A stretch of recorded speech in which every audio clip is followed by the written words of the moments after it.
بسم اللہ الرحمن الرحیم۔ السلام علیکم۔ سمود ایک قبیلے کا نام تھا جو شام، حجاز اور وادی القرا کے درمیان آباد تھا۔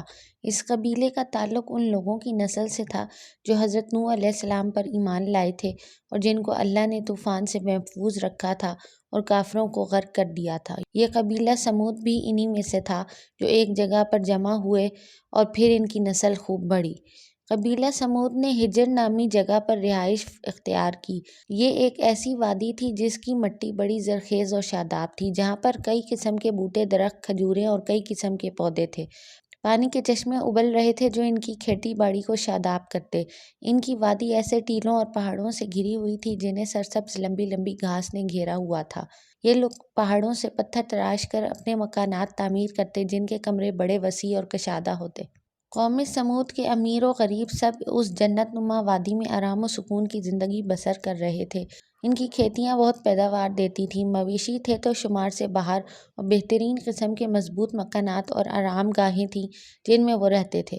صدیاں گزر گئیں، وہ اس نعمت میں آرام سے رہے، پھر وہ اس نعمت خداوندی کے ناشکرے بن گئے، غلط راستے پر لگ گئے، اللہ کے ساتھ شرک کرنا شروع کر دیا، نعوذ باللہ۔ ایسے بت بنا ڈالے جنہیں عبادت میں وہ اللہ کا ساتھی اور شریک سمجھتے تھے اور ان کی بہت زیادہ تعظیم کرتے تھے۔ اسی طرح یہ قوم گمراہی کے راستے پر چلتی رہی۔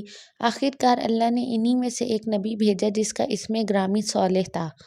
حضرت صالح علیہ السلام ایک غریب نوجوان تھے، نرم طبیعت، سچے، پاک دامن اور نیک نیت انسان تھے۔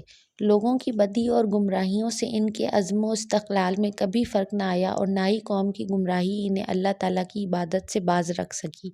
آپ نے قوم کی حالت کو دیکھا کہ وہ شرک اور گمراہی میں مبتلا ہے، ان کی باتیں فضول اور جھوٹی ہیں۔ آپ نے اسی میں خیر دیکھی کہ جہاں تک ممکن ہو ان کے شر سے بچنے کے لیے ان سے دور رہیں۔ اس لیے آپ نے بستی سے باہر اپنی چھوٹی سی رہائش گاہ بنائی جہاں پر آپ اللہ کی عبادت میں مشغول رہتے۔ حضرت صالح علیہ السلام کو اللہ تعالیٰ نے نبوت عطا فرمائی اور حکم دیا کہ قوم کو ایمان کی دعوت دیں اور سچے دین کا راستہ بتائیں۔ حضرت صالح علیہ السلام نے اللہ کے حکم پر لبیک کہی اور اپنی جگہ سے اٹھ کھڑے ہوئے۔ آپ نے قوم کے ایک مجمع سے مخاطب ہو کر فرمایا، اے قوم، مجھے اللہ نے بھیجا ہے تاکہ میں تمہیں توحید اور اس کی عبادت کی طرف بلاؤں اور جو تم اس کے ساتھ شرک کرتے ہو اس سے منع کروں۔ یہ سنتے ہی قوم کے لوگوں نے بڑی حقارت سے آپ کو دیکھا اور کہنے لگے، اے صالح، تجھے کس نے بھیجا ہے؟ آپ علیہ السلام نے فرمایا، اللہ نے۔ قوم نے آپ کی باتوں کو مذاق میں اڑا دیا۔ ایک گروہ نے کہا، اے صالح، یہی اچھا ہے کہ تم اپنی جگہ واپس چلے جاؤ، تم ہمارے ساتھ نہیں رہ سکتے۔ قوم نے آپ کی طرف توجہ نہ دی اور اپنی گمراہی میں لگی رہی۔ حضرت صالح علیہ السلام بھی مایوس نہ ہوئے، وہ برابر اپنا پیغام لوگوں کو سناتے اور ان کو شرک سے منع کرتے رہے۔ آپ نے ان کے کھیتوں، مجلسوں اور کام کرنے کی جگہوں پر جا کر انہیں تبلیغ کی، ان کے برے انجام سے ڈرایا، انہیں حق اور باطل کا فرق بتایا، اپنی بات کو دلیلوں سے سمجھایا اور انہیں بتایا کہ یہ زمین اور آسمان اللہ نے بنائے ہیں، زمین پر اللہ نے انہیں آباد کیا ہے۔ آپ نے ان سے کہا کہ وہ گناہوں سے باز آ جائیں اور توبہ کریں۔ قوم کی ایک جماعت نے آپ کی باتوں کو غور سے سنا۔ اس نے خیال کیا کہ آپ ٹھیک کہتے ہیں، چنانچہ وہ آپ پر ایمان لے آئے اور دین حق اور آپ کی دعوت کو پھیلانے میں آپ کی مدد کرنے لگے۔ اس جماعت کے اکثر لوگ جو آپ پر ایمان لائے تھے غریب تھے، مگر قوم کے جو بڑے امیر لوگ تھے انہوں نے سرکشی اور بغاوت اختیار کیا۔ جب کبھی صالح علیہ السلام ان کے پاس جاتے تو وہ جھڑک کر کہتے، اے صالح، تم یہاں سے چلے جاؤ، تمہارا اور ہمارا کیا تعلق، تم ہمیں ہماری حالت پر رہنے دو۔ کچھ امیر لوگوں نے ایک جلسہ کیا کہ حضرت صالح علیہ السلام کی دعوت کو روکنے کے لیے کیا کیا جائے اور کون سی تدبیر اختیار کی جائے۔ ان میں سے ایک شخص نے کہا، حضرت صالح علیہ السلام کے پیروکار بہت ہو چکے ہیں جو اس کے مددگار ہیں اور اس کی بات کو مانتے ہیں، وہ ان کی دعوت کو سچا سمجھتے ہیں، صرف یہی ایک چیز ہے جس کا ہمیں اپنے معبودوں کے مقابلے میں ڈر ہے۔ دوسرا شخص کہنے لگا، اس کی دعوت کا اثر بڑھ چکا ہے اور اس کا نام بہت مشہور ہو گیا ہے، قوم میں ہمارا وقار ختم ہوتا نظر آتا ہے۔ ان کا ایک بڑا سردار بولا، صالح جھوٹا ہے، کیا صرف اسی پر ہی وحی اترنی تھی؟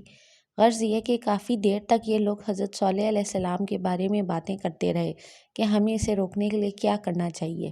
سب نے یہ فیصلہ کیا کہ اس کی دعوت کے خلاف ڈٹ جائیں اور جب تک ہمارے پاس اس کے رسول ہونے اور اس پر وحی اترنے کی کوئی ٹھوس دلیل نہ آئے، اس وقت تک اس کے ساتھ دشمنی اور برا سلوک روا رکھا جائے۔ حضرت صالح علیہ السلام کی تبلیغ سے متاثر ہو کر جو غریب آپ پر ایمان لے آئے تھے اور آپ کی اطاعت کرتے تھے، ان امیروں نے ان پر دباؤ ڈالنا شروع کر دیا۔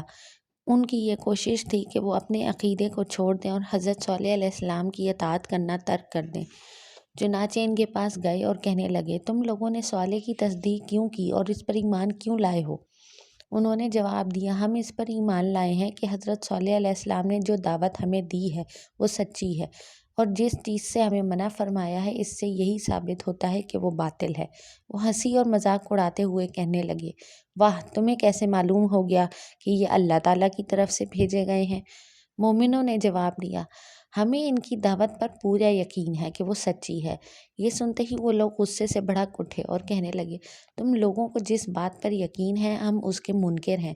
پھر حضرت صالح علیہ السلام کو بلا کر کہنے لگے، اے صالح، ہم تجھے اچھا آدمی سمجھتے تھے، کیا تو ہم کو ہمارے دیوتاؤں کی پوجا سے منع کرتا ہے جن کی عبادت ہمارے باپ دادا بھی کرتے تھے؟